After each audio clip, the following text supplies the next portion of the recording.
sobre o nível físico do 802.11. Em relação à transmissão de sinais, estamos lidando com micro-ondas, né? Placas de rede sem fio. Como estamos lidando com micro-ondas, ou seja, precisamos trabalhar com sinalização analógica, consequentemente precisamos utilizar modems.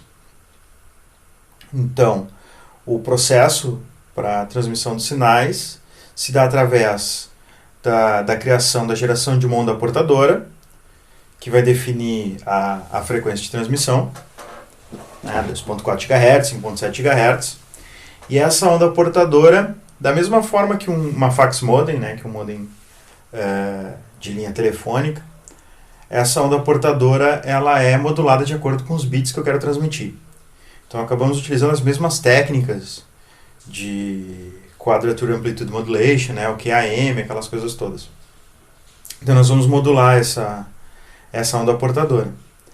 Após o processo de modulação, ou seja, a onda portadora modulada, ela vai ser utilizada em um outro processo, que é o processo de espalhamento espectral.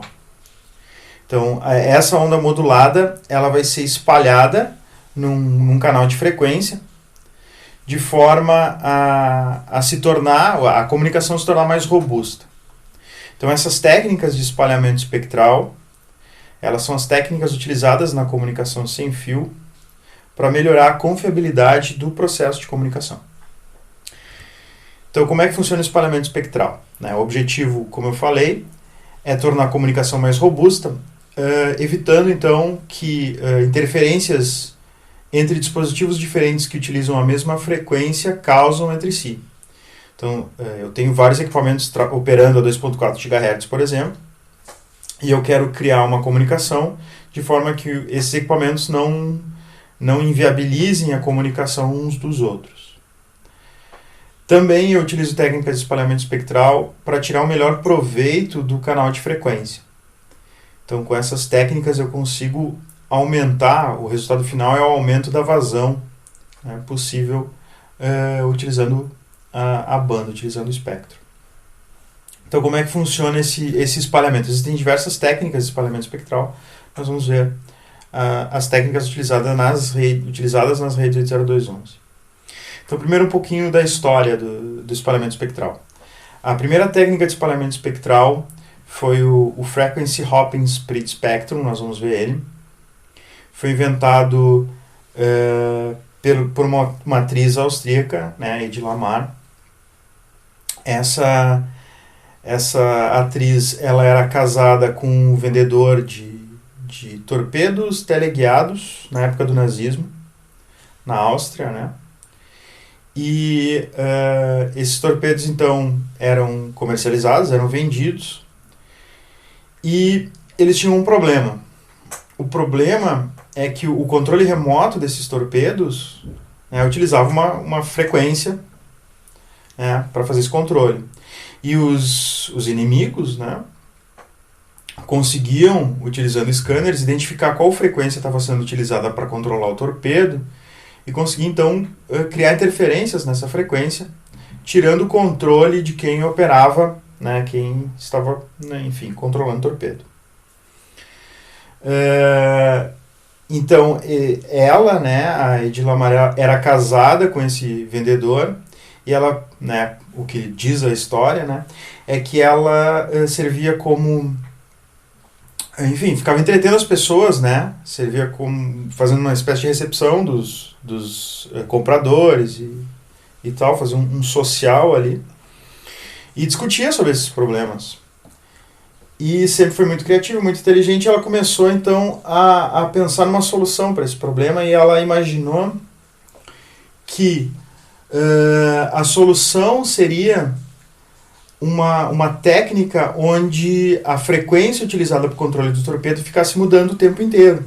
Então, se eu tivesse um sincronismo entre o controle remoto e o torpedo e eu ficasse alterando a frequência de controle, né, sincronamente entre os dois, eu conseguiria então evitar a interferência causada pelo inimigo. Esses saltos de frequência deveriam ser conhecidos pelos dois dispositivos, tanto pelo torpedo quanto pelo controle remoto, porém deveriam ser imprevisíveis pelo inimigo, ou seja, o inimigo não deveria ser capaz de prever qual frequência eu iria utilizar a seguir. Então essa técnica chamada de Frequency Hopping Split Spectrum, o espalhamento espectral por saltos de frequência, foi bolada para resolver esse problema. Na época eles não tinham as soluções tecnológicas para construir essa solução, né? Então ela não era viável nesse momento. Enfim, o tempo passou, ela se separou dessa pessoa e foi morar nos Estados Unidos. Nos Estados Unidos ela encontrou uma outra pessoa, um cara que era músico, trabalhava com pianos, e ele inventou um dispositivo que conseguia sincronizar 16 pianos, tocando notas dissonantes, era uma música dissonante e tal. Então essa tecnologia que esse músico inventou era a tecnologia necessária para fazer com que a ideia funcionasse, com que esses saltos de frequência funcionassem. Então esse mecanismo de sincronismo, né, que tinha sido inventado. Então os dois, ela e o novo marido americano, patentearam o Frequency Hopping Split Spectrum, que foi essa primeira técnica de espalhamento espectral. Então a ideia é, quando eu tenho interferências no mesmo canal de frequência, eu consigo mudar a minha frequência rapidamente de forma a não inviabilizar a minha comunicação. Em relação à história ainda, essa patente ficou esquecida por bastante tempo, até que foi utilizada pelo exército americano para fazer uma comunicação, utilizava como uma espécie de segurança por obscuridade, né? Pelos saltos de frequência não serem conhecidos pelo inimigo, então tu transmitia um pouquinho em cada canal e a tua comunicação não era interpretada por completo. Depois disso começou então as tecnologias de transmissão sem fios, e enfim, celular, esse tipo de coisa. Toda a tecnologia de transmissão sem fio moderna, né, vocês podem imaginar Bluetooth, todos esses padrões de comunicação sem fio, celulares, né, tudo isso utiliza técnicas então de espalhamento espectral. Vamos começar a ver agora o caso específico das redes 802.11. Então, o primeiro padrão de 97 definia duas técnicas de espalhamento espectral. O Frequency Hopping Split Spectrum, que é essa ideia de saltos de frequência, e uma outra técnica que é a Direct Sequence Split Spectrum. Em 99, na nova versão do padrão, surgiram duas novas técnicas, que é o High Rate Direct Sequence Split Spectrum e o Orthogonal Frequency Division Multiplexing. A rede 802, o padrão 802.11 inicial, então, tinha só essas duas técnicas, o Frequency Hopping e o Direct Sequence. A 802.11b utiliza o High Rate e todas as posteriores utilizam o FDM. A 802.11a, a G, a N e a AC utilizam o Orthogonal Frequency. Vamos ver um pouquinho mais de detalhes de cada uma delas. Então, saltos de frequência. Eu tenho um canal, que é o meu canal de transmissão, e eu vou dividir esse canal em subcanais de frequência. Cada um desses subcanais de frequência possui slots de tempo. E o que eu faço é transmitir durante um slot de tempo em um canal de frequência e depois eu salto, eu mudo para outro canal de frequência. E assim eu fico saltando, entre canais de frequência. Esses saltos, eles são pré-determinados, Então existe a combinação entre transmissor e receptor de qual vai ser a sequência de saltos que vai ser adotada. E existe também a necessidade de que os dois tenham o sincronismo, de saber em qual canal de frequência se está naquele momento. Com isso eu consigo ter diversos dispositivos trabalhando na mesma frequência, desde que utilizem canais de frequência diferentes. Então aqui tem um exemplo de uma imagem, onde eu transmito na primeira fatia de tempo no canal 1, depois no canal 83, depois no canal 13, e assim por diante, fico saltando de frequências. Cada um desses subcanais possui 1 MHz de banda nas redes 802.11. Então, são 95 canais, né, 2.4 GHz, cada canal, eu já falei, tem 1 MHz, né, cada um desses subcanais. As fatias de tempo, ou seja, né, eu permaneço num canal durante 0.4 segundos, né, então eu fico praticamente, né, quase meio segundo em cada um dos canais e depois eu salto para o próximo.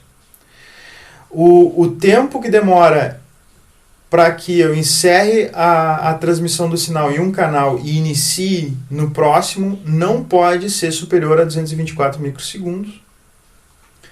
E os saltos, como eu falei, são padronizados, né, e a sequência é conhecida tanto pelo transmissor quanto pelo destinatário.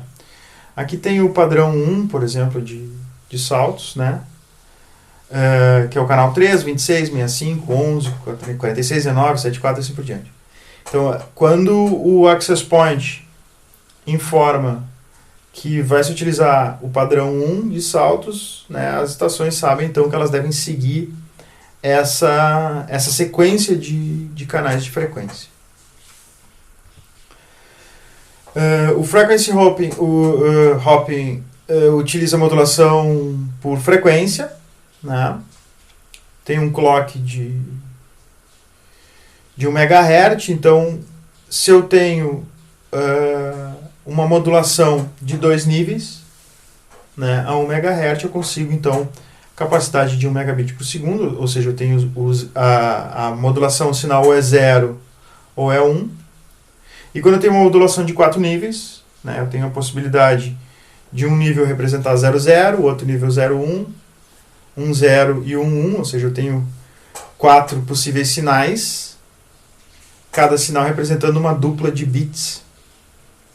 Se eu mantiver o meu clock de 1 MHz, né, ou seja, eu estou transmitindo 1 mega sinais, cada sinal representa 2 bits, eu tenho então uma vazão de 2 megabits por segundo. Né? O fato de eu ficar saltando e ter sequências de saltos diferentes permite que eu tenha no mesmo ambiente até 26 redes operando nessa mesma técnica. Então são 26 sequências de saltos diferentes no mesmo ambiente, sem que uma interfira na outra. Me dando então uma vazão potencial de 52 megabits por segundo no ambiente. Não quer dizer que eu consiga essa velocidade numa rede. Em cada rede eu vou conseguir no máximo 2 megabits. Mas no ambiente, se eu tiver 26 redes simultâneas e eu somar todo o tráfego, todos os bits que estão no ar, eu vou ter então o potencial de 52 megabits por segundo. Aqui tem um exemplo de placa Frequency Hopping. Essas placas obviamente não são mais comercializadas, né? Não se usa mais as redes sem fio baseadas nessa técnica de espalhamento espectral. Quem usa Frequency Hopping Split Spectrum até hoje são as redes Bluetooth. Essas utilizam essa estrutura de espalhamento espectral, essa técnica de espalhamento espectral. Mas enfim, aqui nós temos um exemplo de uma placa 802.11, né, que chegava a 2 megabits por segundo, operava 2.4 GHz, e se o meu sinal atingisse até menos 85 dBm, eu tinha 1 megabit, se ele estivesse melhor até menos 80, né, eu conseguia 2 megabits por segundo. Enfim, né, são as características dessa placa de rede. Então ninguém mais utiliza redes 802.11 utilizando essa técnica, se passou então a utilizar técnicas que aproveitam melhor o meio de comunicação. Esse aqui é um analisador de espectro, capturando então o Frequency Hopping Split Spectrum, como o que eu consigo ver aqui. Aqui nessa primeira imagem, aqui nessa primeira parte da imagem, a parte de cima, eu vejo o tempo passando e onde eu tenho transmissão. Então a gente consegue ver aqui que a transmissão ocupa todo esse espectro aqui, um pedacinho em cada um, né? Então parte da comunicação em cada subcanal de frequência. E aqui embaixo eu consigo ver a amplitude do meu sinal, então onde o meu sinal é mais forte. A gente consegue ver que ele é bem distribuído aqui, né? Então, existe a distribuição mais ou menos homogênea dos meus sinais dentro do espectro, né, dentro do meu canal de frequência. Então, esse é o espalhamento espectral que a gente está falando, né, a distribuição do meu sinal em todo o espectro. A segunda técnica também prevista no padrão de 97 é o Direct Sequence Split Spectrum. Essa técnica, né, a ideia é, ao invés de eu transmitir um sinal com alta amplitude numa faixa estreita de frequência, num canal estreito de frequência, eu vou pegar toda essa energia que eu gastaria para fazer isso e vou transmitir num canal de frequência muito maior, ou seja, eu vou ampliar minha faixa de frequências, porém eu vou transmitir com uma amplitude bem baixa, porque a minha energia vai ser distribuída nesse canal maior. Se eu transmitir com uma energia mais baixa, outros equipamentos que não utilizam a mesma técnica que eu vão considerar que o meu sinal é um ruído e vão conseguir ignorar o meu sinal, porque a amplitude deles vai ser muito maior do que a minha. Ao mesmo tempo, o meu receptor vai buscar em todo o canal de frequência um sinal homogêneo de baixa amplitude, de baixa potência, e vai ignorar tudo que for de muita potência em uma faixa estreita de espectro. Então, com isso, eu consigo ter dois equipamentos que utilizam técnicas de transmissão diferentes, funcionando ao mesmo tempo, utilizando o mesmo canal de frequência, sem que um atrapalhe o outro. Então, né, o Direct Sequence emite o sinal em uma grande faixa de frequência, divide a potência do sinal nessa faixa, e o receptor procura por essas alterações homogêneas que ocorrem em toda a faixa de frequência. Para outros equipamentos, o meu sinal é ruído, e claro que eu vou precisar de uma maior potência. Então, aqui olhando o gráfico, esse seria a representação de uma transmissão sem Direct Sequence Split Spectrum, ou seja, eu tenho aqui a minha portadora e eu transmito com alta potência, com o máximo que eu consigo, dentro de uma faixa estreita de frequência. Então aqui eu tenho várias transmissões acontecendo, né, uma multiplexação por frequência aqui, várias coisas acontecendo nesse canal.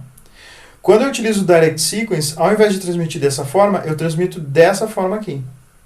Então aqui eu tenho um sinal de baixa amplitude, porém ocupando todo o meu canal.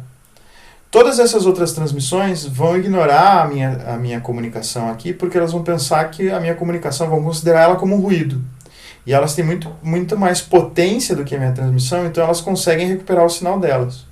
E ao mesmo tempo o meu receptor busca essa transmissão homogênea que ocupa toda essa faixa de frequência e ignora todos esses picos de energia, né? Esses picos, esses sinais com alta amplitude ele vai ignorar e vai buscar então fazer um correlacionamento, né, de tudo que existe em toda essa faixa de frequência.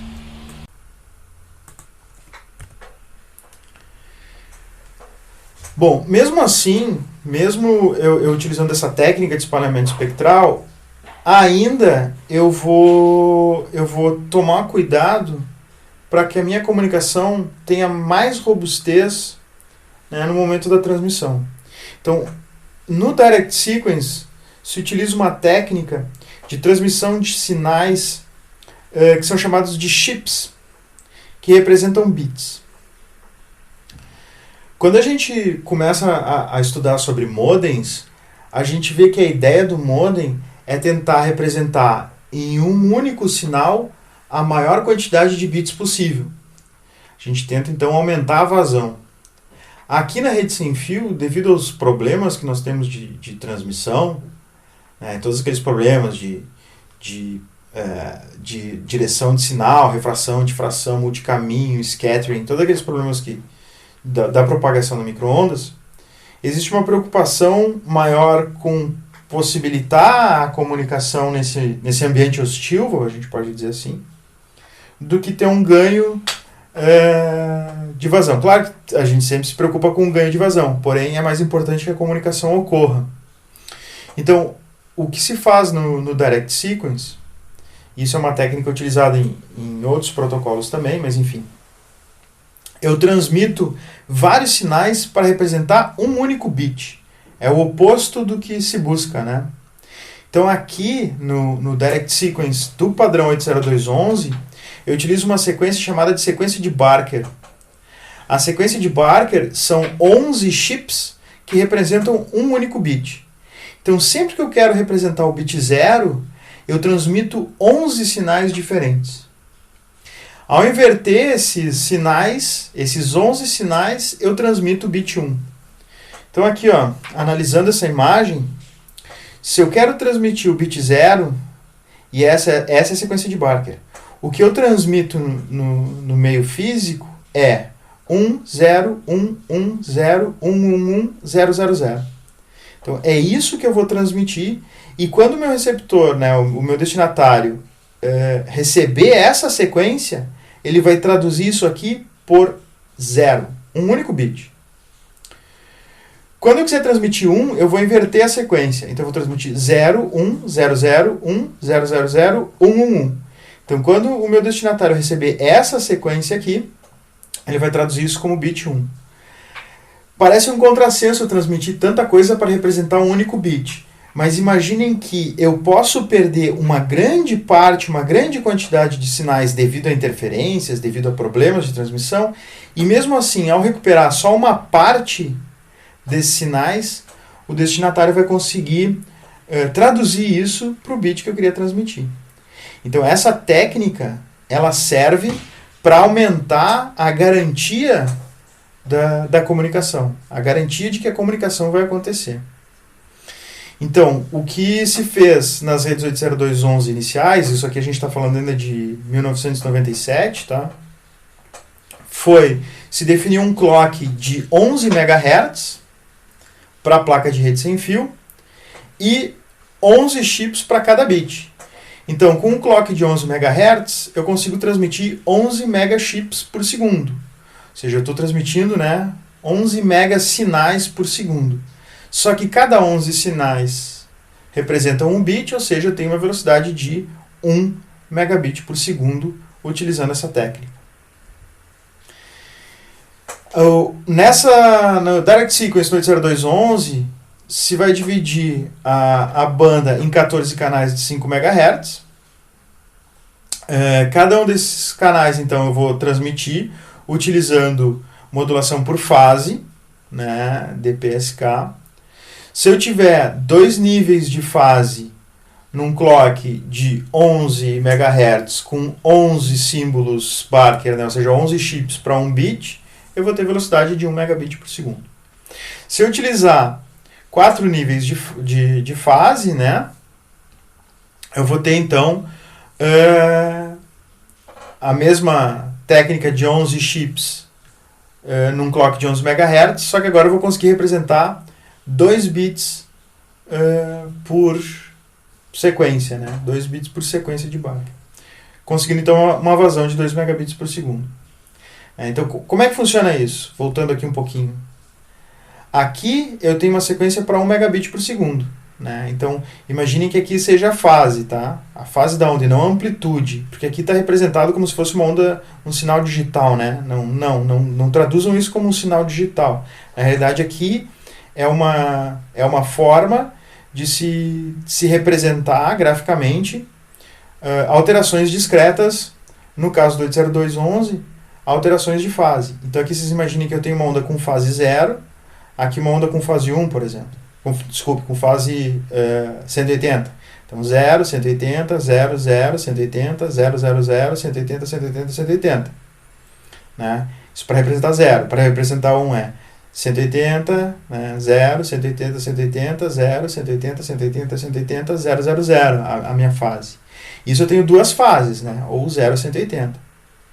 Se eu quiser representar 2 bits por sequência, o que eu faço é, eu vou ter uma sequência que vai representar o bit 00, que vai ser, por exemplo, essa, né, 0, 180, e aí segue. Eu vou ter uma outra sequência que vai representar 01, que pode ser 90 e 270, né? Uma outra sequência que pode ser 10, que pode ser 270 e 90, e uma outra que vai representar 11, que pode ser, né, 180 e 0. Então eu vou ter 4 combinações de fases para essa sequência, que é a sequência de Barker. Consequentemente, eu vou conseguir representar 2 bits a cada 11 chips. Num clock de 11 MHz, eu vou ter 2 megabits por segundo. né? Então está aqui no 1 megabit. Para representar o bit 0, né, o que eu estava explicando agora, para representar o bit 0, eu mantenho a fase iniciando por 0, né, e toda aquela sequência, eu começo por 0 e depois vou invertendo, né, e para representar o bit 1, eu começo então pelo inverso, por π. Para representar 2 megabits, tenho 0, π sobre 2, π e 3π sobre 2, para representar a sequência como eu havia explicado anteriormente. Então, eu tenho quatro fases iniciais, né, para a minha sequência de Barker. Vou invertendo essa fase em 180 graus, né, e aí eu tenho então a possibilidade de 4 combinações para a sequência de Barker, 4 sequências com fases distintas, cada uma dessas sequências, cada um desses 11 sinais representando um único bit, eu consigo 2 megabits por segundo. E essa era, né, a técnica utilizada pelas redes sem fio padrão 802.11, definido em 97. Foram as primeiras redes sem fio. Elas não foram muito comercializadas, não foi um sucesso comercial, devido à vazão baixa, né? A velocidade delas não era compatível com as redes Ethernet, que na época era de 10 megabits. Então eu tinha uma rede cabeada de 10 megabits e minha rede sem fio me dava só 2 megabits. Foi bastante utilizada, por exemplo, para links ponto a ponto. Em 99, então, surge o padrão 802.11b com a técnica de espalhamento espectral High Rate Direct Sequence Split Spectrum, que é um melhoramento do Direct Sequence Split Spectrum, tentando aproveitar melhor essa estrutura de sequência de Barker e tal. Então, como é que funciona? Parte-se do Direct Sequence normal, né? A gente tem as velocidades de 1 e 2 megabits, elas se mantêm exatamente iguais ao Direct Sequence, porém agora eu tenho uma técnica de Complementary Code Keying, que a gente vai ver como é que funciona. O objetivo é que a cada 8 símbolos Barker eu consiga representar 4 bits, e isso me dá uma taxa de 5.5 megabits por segundo. Né? Por quê? Porque se eu tenho um clock de 11 MHz, né, então eu vou transmitir 11 megachips, né, então 11 chips, e a cada 8 chips eu represento 4 bits, ou seja, eu tenho uma taxa de cada 8 símbolos 4 bits de 2 para 1. Né, então eu tenho quase a cada... Eu falo quase porque não é isso que acontece. São blocos. Então, a cada 8 símbolos Barker, eu transmito 4 bits. Né? Então, daria para se fazer uma relação de cada 2 símbolos Barker, 1 bit. O que, num clock de 11 MHz, me dá a metade da velocidade. Então, 5.5 megabits por segundo. E, na melhor das hipóteses, eu consigo, a cada 8 símbolos Barker, representar 8 bits. O que me dá, então, a velocidade de 11 megabits por segundo. Continuo com um clock de 11 MHz, 11 megachips por segundo. Se cada 8 chips eu transmito 8 bits, eu tenho, então, a velocidade máxima de 11 megabits por segundo. Então, como é que funciona esse Complementary Code Keying, aí, que permite que eu represente a cada 8 símbolos 4 bits, ou, na melhor das hipóteses, a cada 8 símbolos 8 bits. Funciona assim. Primeiro momento, o cabeçalho de enlace é transmitido sempre a 2 megabits, então sempre utilizando a técnica do Direct Sequence. O Protocol Data Unit, né, ou seja, os dados do enlace, esses sim vão ser enviados a 5.5 a 11 megabits. Então eu tenho duas velocidades no mesmo quadro de enlace. Então como é que eu faço para representar esses 5.5, né? Cada 8 chips, 4 bits. Eu faço alterações de fase, da mesma forma que o Direct Sequence, porém agora eu vou dividir os meus dados em blocos. Cada bloco eu vou especificar se é um bloco par ou um bloco ímpar. Então, o primeiro bloco é um bloco par. Então, olha só, eu transmito meu cabeçalho, a 2 megabits. Agora eu pego a primeira parte dos meus dados e quebro ela em 4 bits. Eu vou chamar esses 4 bits de par, né, um bloco par. Os próximos 4 bits serão um bloco ímpar e os outros par e depois 4 ímpar, 4 par, 4 ímpar e assim por diante. Então o primeiro bloco é par. Aí o que eu faço com esses 4 bits? Então esse meu primeiro bloco que é par. Eu tenho ali 4 bits, né? Eu vou chamar esses 4 bits de dígitos, né? Dígito 0, dígito 1, dígito 2 e dígito 3. Então o primeiro bit é o dígito 0. E o segundo bit é o dígito 1. Eu vou analisar esses 2 bits e vou pegar esses bits e botar nessa tabela. Então, o dígito 0 e o dígito 1 são ou 00, ou 01, ou 10 e 11. E esse bloco que eu estou analisando ou é par ou é ímpar. Então, imaginando que os meus primeiros 2 bits sejam 00 do meu bloco inicial, que é o bloco par, isso faz, então, com que eu defina que uma variável j, né, calma que a gente já vai usar o j, que uma variável j tem o valor 0. Já vamos usar essa variável. Se os meus 2 dígitos forem 0 e 1, eu vou definir que j vale π sobre 2. Se os meus 2 dígitos forem 1, vai ser π. Se for um 0, vai ser 3π sobre 2. Se o meu bloco não for par, mas for ímpar, e ele for 00, então eu estou no segundo bloco, por exemplo, que vai ser um bloco ímpar, e esse bloco, o dígito 0 é 0 e o dígito 1 é 0 também, eu defino j como π. Então, essa tabela serve para eu definir o valor desse j, dessa variável, né? Que a gente vai utilizar essa variável na próxima tabela, que é quem define as alterações de fase que eu vou utilizar na minha sequência de Barker. Então, vamos lá. Eu defini j. Vamos voltar aqui. Vamos como um exemplo, que os meus dígitos 0 e 1 eram 00, então eu defini que j vale 0. Muito bem. Agora eu analiso os próximos 2 dígitos, o dígito 2 e o dígito 3. Cada bloco é formado por 4 bits, agora eu estou analisando os 2 últimos bits. Imaginando que esses 2 últimos bits também sejam 00, então eu tenho um bloco, meu primeiro bloco é formado pelos bits 0000. Então eu vou cair nessa primeira linha aqui. Então o que eu faço? Aqui eu vou aplicar j, né, que vale 0, a gente definiu ele como 0. Então o que eu faço é, o meu chip 1 vai ser alterado em 0 graus. 1j, 0 graus. Certo? O meu chip 2 vai ser alterado em 0 graus. O meu chip 3 vai ser alterado em 0 graus. O meu chip 4 vai ser alterado em 180, menos 1, 180 graus. O meu chip 5 vai ser alterado em 0 graus. O 6 em 0 graus. O 7 em menos 1j, ou seja, em 180 graus. E o 8 vai ser alterado em 0 graus. Então aqui, observem que eu estou definindo qual a fase que eu vou utilizar em 8 chips. Né? Então, o que foi? Com essa tabela, com a definição desses 8 chips, eu volto lá na minha sequência de Barker e eu começo a alterar. Ah, vou alterar em 0 graus, vou alterar em 0 graus, vou alterar em 0 graus. Ah, vou alterar em 180. Então, isso aqui muda, né, a fase desse sinal. Então, eu estou definindo aqui para 8 chips quais são as alterações que eu vou fazer neles.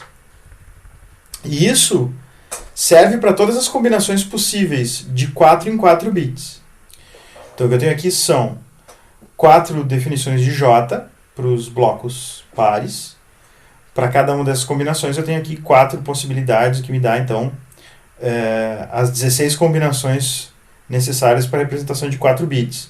E eu ainda tenho mais 16 combinações para os blocos ímpares, né?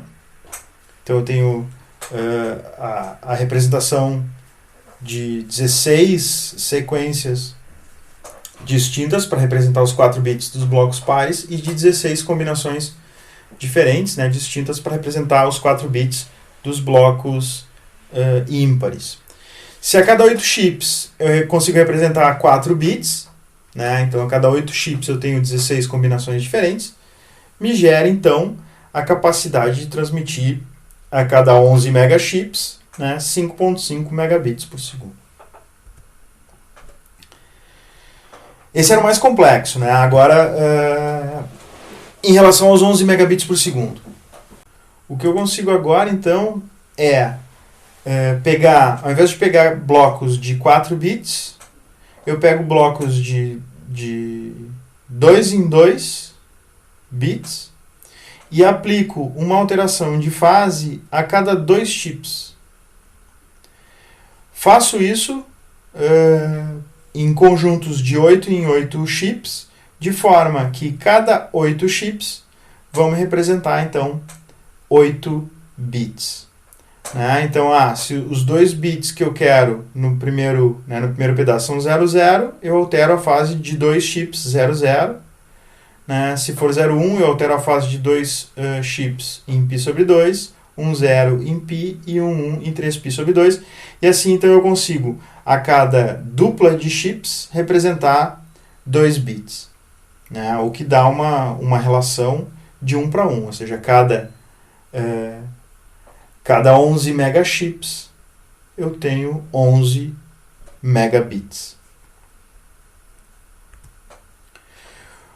Voltando lá para a teoria do inicial do espalhamento espectral por direct sequence, né, o que a gente tem então, deixa eu voltar aqui lá para o desenho inicial, é esse aqui. Eu tenho a minha comunicação sendo espalhada num grande canal de frequências com baixa potência. Se eu for analisar isso num equipamento, num analisador de espectro, que eu tenho, então, é esse desenho aqui. Então, eu tenho aqui o meu sinal sendo transmitido nessa grande faixa de espectro, né, o tempo inteiro. Então, eu não tenho o frequency hopping aqui eu tenho o direct sequence, então, sendo espalhado dessa forma no espectro. A outra técnica de espalhamento espectral que é utilizada é o Orthogonal Frequency Division Multiplexing. Então, no 802.11, aqui a gente fala do 802.11a e 802.11g no primeiro momento, né, que foram os padrões de nível físico que vieram após o 802.11b.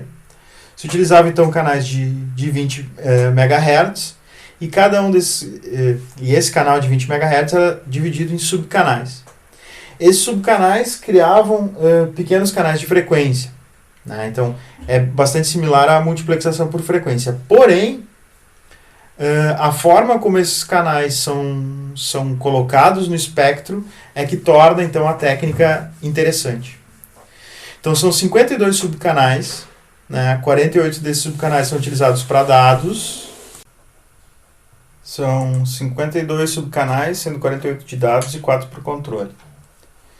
Então, como é que funciona? Transmite os dados utilizando todos esses canais em paralelo. Então, ao contrário do FDM, né, no Frequency Division Multiplexing, onde eu tenho canais de frequência e cada canal é utilizado para uma comunicação independente, aqui eu tenho a criação desses subcanais e eles são utilizados para transmissão em paralelo. Então, é como se eu tivesse... eu tenho diversos canais de comunicação que eu vou utilizar para transmissão em paralelo. Né? E esses canais, eles não são que nem o FDM comum, onde eu tenho uma faixa de resguardo, né, um pequeno espaço entre os canais. Na realidade, esses canais eles são sobrepostos, porém, tendo cuidado de não causar interferência mútua. Então, essa é a forma com a qual os canais são sobrepostos. A gente consegue ver aqui que o canal do meio, aqui, o pico de amplitude dele fica livre de interferência dos outros canais. Então, a amplitude dos canais ao lado, ela tende a 0, justamente no pico de transmissão do canal, desse canal aqui do meio. Então, eu tenho, vocês imaginem, todos esses canais, né, esses 52 canais, alinhados dessa forma sobreposta. E aí, daí vem a ortogonalidade, né? Então, é Orthogonal Frequency Division Multiplexing, né? Então, eu tenho a multiplexação por frequência de forma ortogonal, né? Então, como é que funciona? Eu tenho, claro, níveis de confiabilidade também, níveis de robustez que eu quero manter. Então, quanto maior a vazão, né, mais eu estou utilizando, estou aproveitando o meio. né? Então, maior a minha velocidade, né? Maior a minha vazão de dados. E quanto mais robusta a minha comunicação, né? Mais sinais eu estou transmitindo para representar poucos bits, então eu tenho uma velocidade menor. Então, funciona assim. Vamos pegar o exemplo aqui. Se eu quero transmitir a 54 megabits por segundo, né? Então, aqui na tabela, ó, eu vou utilizar QAM64. Então, QAM64 são 64 pontos na constelação QAM. 64 pontos, então, ó, com 2 pontos eu tenho 1 bit, 4 pontos, 2 bits, 8 pontos, 3 bits, né? 16, 32 e 64. Então, eu tenho 6 bits em cada um dos pontos. Só que eu não utilizo todos os pontos por vez. Eu tenho um aproveitamento de 3/4. Então, se eu tenho 6 bits por ponto, com 6 bits por ponto, né, eu vou ter, então, juntando os 48 canais, né, de dados, eu vou ter 6 vezes 48, que dá 288 bits que eu estou transmitindo por vez. Porém, como eu tenho um aproveitamento de 3/4, então 288 multiplicado por 3 dividido por 4 vai me dar, então, 216 bits sendo transmitidos por vez, né, em paralelo nesses 48 canais. Daí eu consigo, então, né, os 216 bits, né, numa taxa de transmissão que eu tenho de 250 mil sinais por segundo, né, 216 vezes 250 mil me dá os 54 megabits por segundo.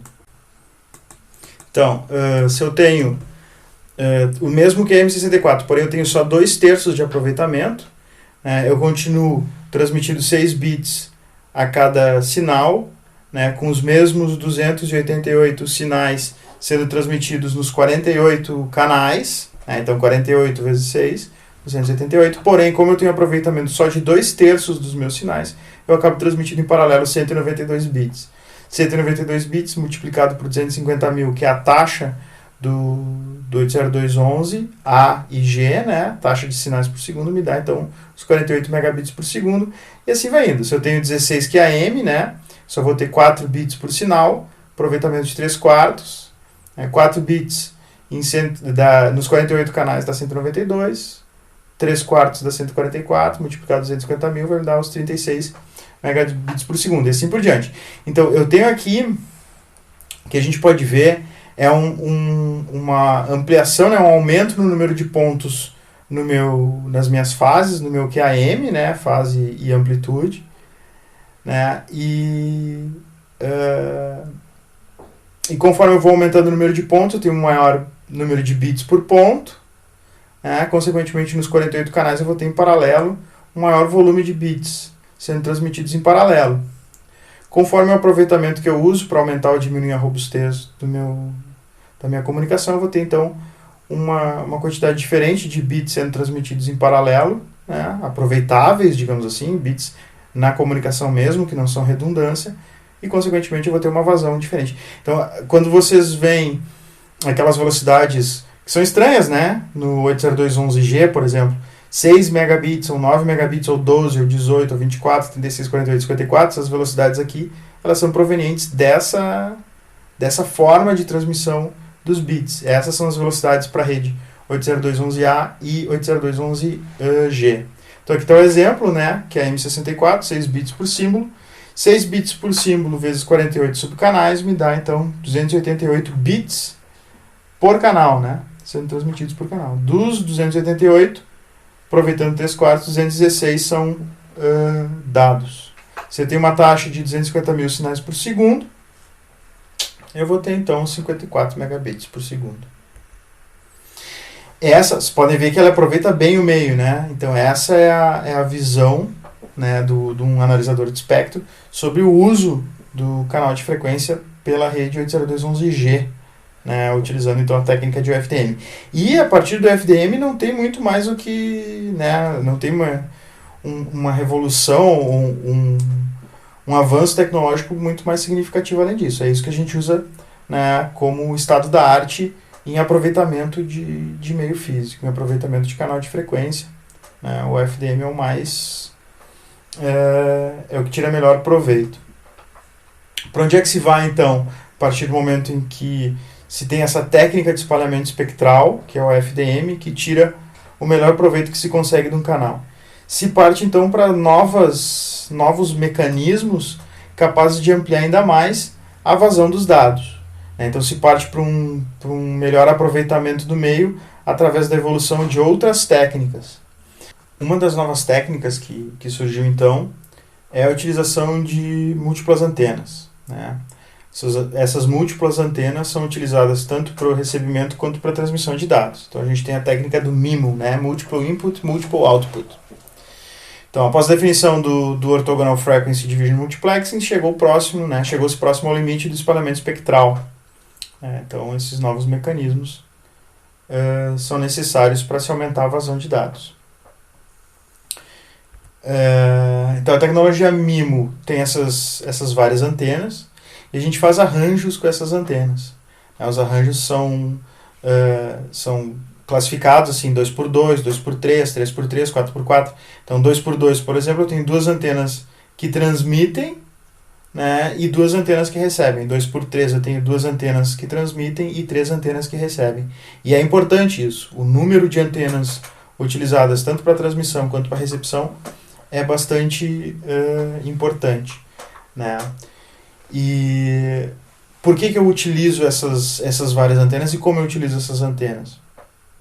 Eu vou transmitir os meus fluxos, os meus dados, os meus sinais em paralelo nas duas antenas, e esses sinais eles vão criar multicaminho, ou seja, eles vão refletir em obstáculos e vão chegar nas minhas antenas de recepção em fases diferentes. Esse efeito, né, é chamado de multicaminho e ele era considerado como um grande problema da comunicação sem fio. Porém, quando eu recebo esse sinal em antenas diferentes, eu consigo criar uma relação entre eles, né, esses sinais atrasados, né, ou defasados, eu consigo criar uma relação entre eles e consigo recuperar o sinal original. Então, o Multiple Input, Multiple Output tira a vantagem do multicaminho para aumentar o meu ganho, para aumentar a interpretação do sinal. Então, 802.11n foi o primeiro protocolo de nível físico das redes sem fio a utilizar essas múltiplas antenas. Em arranjos 2x3 e 3x3 se chega à velocidade de 300 megabits por segundo, e em arranjos de 4 antenas de transmissão por 4 de recepção se chega a 600 megabits por segundo. Além disso, para chegar nessas velocidades, não é só os usos das antenas, mas também se elimina os subcanais utilizados para controle e se acaba utilizando os 52 subcanais para envio de dados. Então se aumenta o número de subcanais sendo utilizados simultaneamente, né? Se aumenta o tamanho do canal de 20 MHz para 40 MHz, ou seja, se duplica o tamanho do canal total, né? Se diminui o tempo de shortest interframe space, que é o tempo de espera entre a transmissão de um quadro e o início da transmissão do quadro seguinte, de 800 para 400 nanosegundos, né? E se consegue, através de técnicas dessas transmissões, se consegue a transmissão de 2 ou 4 fluxos simultaneamente. Né? Além disso, se passa a utilizar também simultaneamente os canais de 2.4 e 5 GHz, né, 5.7 GHz. Então, se usa as duas faixas ISM de frequência simultaneamente para a transmissão de dados. Tá, como é que funciona esses fluxos aí, essa transmissão de fluxos em paralelo? O que existe é uma técnica chamada de Space Division Multiplexing, né, que é essa multiplexação do espaço, né, de fluxos diferentes. Então, uma antena, né, o beamforming é a técnica onde eu envio os dados, né, num fluxo para uma antena específica, tentando minimizar as interferências. Né? Então, com isso eu consigo ter uma espécie de endereçamento para uma antena do meu fluxo de dados. E eu também tenho a técnica de diversity, que eu utilizo mais de uma antena para o envio ou para o recebimento de sinais, quando eu tenho arranjos de 2 terços. Então, como é que funciona isso? Né? Como é que funciona essa história de múltiplas antenas? Então, quando eu transmito um sinal, vamos imaginar agora só um sinal está sendo transmitido de uma antena. Então, esse sinal ele vai ser transmitido no espaço e ele vai ser recebido, né, pela antena do receptor. Só que esse mesmo sinal vai se propagar no ambiente, ele não vai em linha reta, né? Ele se propaga no ambiente em ondas, ele vai encontrar um obstáculo e ele vai refletir nesse obstáculo e vai chegar nessa mesma antena, né? No caso aqui eu tenho 2 antenas recebendo esses 2 sinais, tá? Não é cada uma recebendo um sinal, as 2 antenas estão recebendo os 2 sinais. Mas o que acontece? Aqui eu tenho uma distância menor e aqui eu tenho uma distância maior. Se eu tenho uma distância maior, significa que essa é o mesmo sinal, né? Mas ele vai chegar um pouquinho atrasado.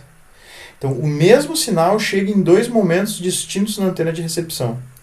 Então, isso que é o multicaminho era considerado como uma fonte de interferência, ou seja, o próprio sinal estava causando interferência nele mesmo e gerando problemas para a comunicação. Então, o sinal que sai de uma antena se espalha no ambiente, ao refletir no objeto pode ocasionar multicaminho e o mesmo sinal chega, né, em momentos diferentes, chega defasado no destino. Tá, mas e o que acontece? Enquanto antigamente eu tinha aqui um sinal defasado, né, um sinal que chegou um pouquinho atrasado, gerando interferência no meu sinal resultante, o que eu faço agora com múltiplas antenas, eu consigo calcular pela distância dessas antenas, eu consigo calcular o atraso do meu sinal, a defasagem do sinal que chegou, e eu consigo corrigir essa defasagem, e eu consigo realizar então a soma da amplitude de sinais, me gerando então um sinal mais forte. Então eu aproveito o multicaminho para realizar uma correção da defasagem e resultar em mais energia sendo utilizada para restaurar o meu sinal original. Então, uma coisa que antes era um problema passa a ser uma fonte de aumento da qualidade do meu sinal. Para esse tipo de arranjo, é até interessante que exista um multicaminho para que eu consiga recuperar essa energia que seria dispersa caso o multicaminho não existisse. É meio que né, lembrando zona de Fresnel, lembrando de fração, eu estou aumentando a quantidade de energia que eu estou conseguindo captar na minha antena graças ao multicaminho. Então, no Multiple Input, Multiple Output, a defasagem é identificada e corrigida, gerando então um ganho no meu sinal. Então fica um espectro bastante parecido com o FDM, porque se está utilizando o FDM, né? O canal é muito maior, né? O canal de 40 MHz. E agora, então, se está utilizando essas técnicas de multicaminho, né? De múltiplas antenas para tirar proveito do multicaminho. Por fim, a última tecnologia de nível físico que se tem notícia, né? É a 802.11ac, que também nada mais é do que um incremento na 802.11n.